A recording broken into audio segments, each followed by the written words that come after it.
আজকে বাড়িতে কেউ ছিল না, তাই ভাবছিলাম রান্না বান্না কিছুই করব না, কিন্তু কিছু করার নেই, খেতে তো হবেই।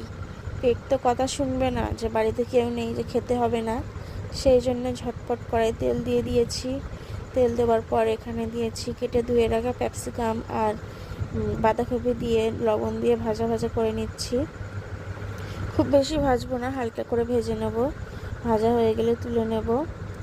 এখানে একটা ডিম ভালো করে ফেটিয়ে নিচ্ছি লবণ দিয়ে, দিয়ে তারপরে কড়াইতে দিয়ে দিলাম, দিয়ে ভালো করে ভুজিয়া করে নেব।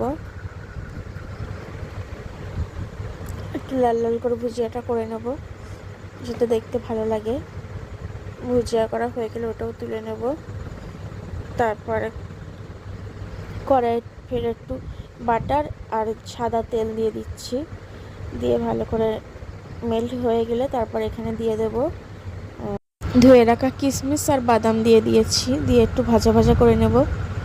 ভালো করে ভাজা ভাজা হয়ে গেলে এখানে ভাতগুলো দিয়ে দেবো, রান্না করে রাখা ভাত দিয়ে ভালো করে নাড়াচাড়া করে নেব একটু। তারপর এখানে ভেজে রাখা সবজি আর ডিমটা দিয়ে দিচ্ছি, দিয়ে ভালো করে ভাজা ভাজা করে নিচ্ছি। দেখুন ভাতটা কতটা ঝরঝর হয়েছে, দেখতে কত সুন্দর লাগছে। দেখুন আপনারা দেখে নিশ্চয়ই বুঝতে পারছেন কতটা ঝরঝরে হয়েছে ভাতগুলো।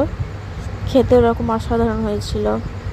আমার তো এখনও জিভে জল চলে এসছে এডিট করতে করতে।